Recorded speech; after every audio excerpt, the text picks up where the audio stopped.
Então, uma das coisas que eu venho me preocupando ao longo do tempo são com as acusações, com as preocupações médicas, com as preocupações dos fisioterapeutas, com as preocupações de outros profissionais e com as preocupações dos clientes. Veja bem, se você liga a televisão e num canal de venda de aparelhos, vende um aparelho de R$300 que você coloca no abdômen e te oferece aumento de massa muscular, queimar gordura, sem precisar fazer atividade física.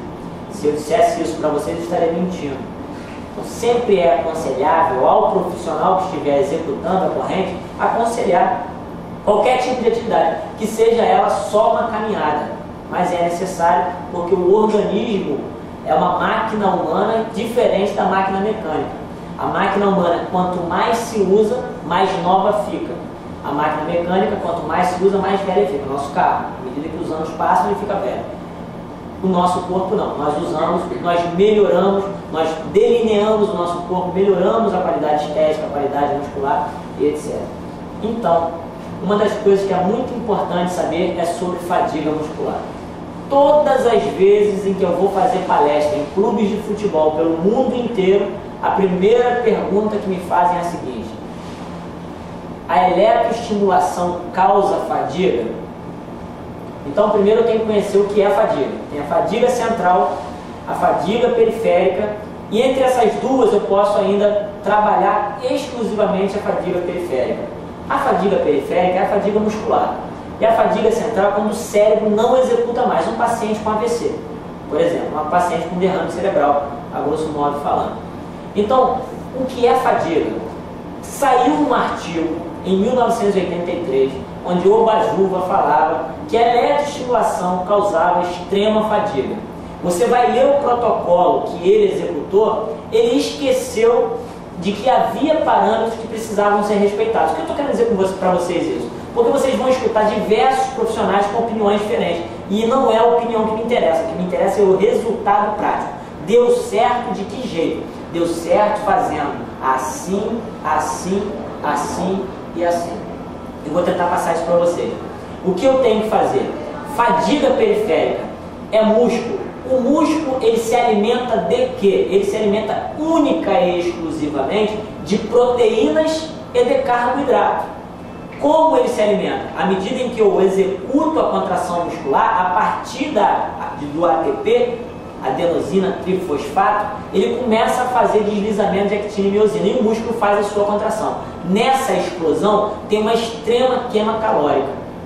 E isso vai acontecer de que maneira? Quando eu executo um movimento voluntário, eu tenho ainda a deficiência, segundo Geiger, em 1987, ele cita o princípio do tamanho de Henle. Primeiro as fibras vermelhas, tipo 1, depois as fibras intermediárias, tipo 2A, e depois, finalmente, se você precisar correr, as fibras do tipo B. Quando é que você consegue fazer isso sozinho numa academia de musculação? Nunca. Daí você começa a perceber que grandes treinadores do mundo começam a se utilizar da eletroestimulação. O sucesso do trabalho que eu venho executando, sofri várias críticas de médicos, de muita gente, treinadores, de preparadores físicos, de que isso que eu falava era um absurdo.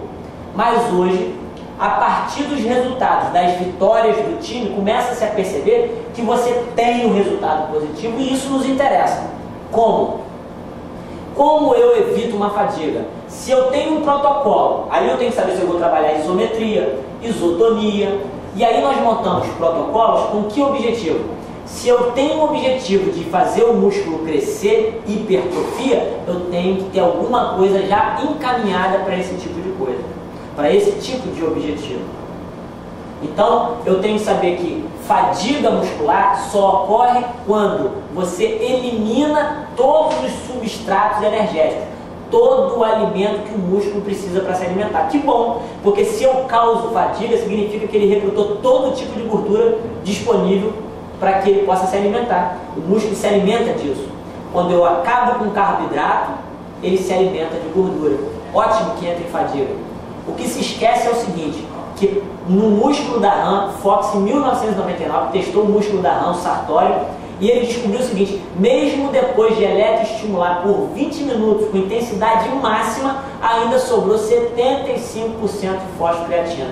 Mesmo que acabe o carboidrato, mesmo que acabe a gordura, ainda tem fosfocreatina. O que eu posso dizer para vocês é o seguinte: o teu cliente, o teu paciente nunca vai sofrer dano no músculo por eletroestimulação. Muito pelo contrário. Bom, a pergunta que mais me fazem é o seguinte: quando é que eu uso a eletroestimulação? A minha cliente chegou na clínica querendo fazer russa depois de malhar. Ela pode fazer? Ela não pode, ela deve. Por quê? Porque ela executou uma atividade física, extenuou as unidades motoras.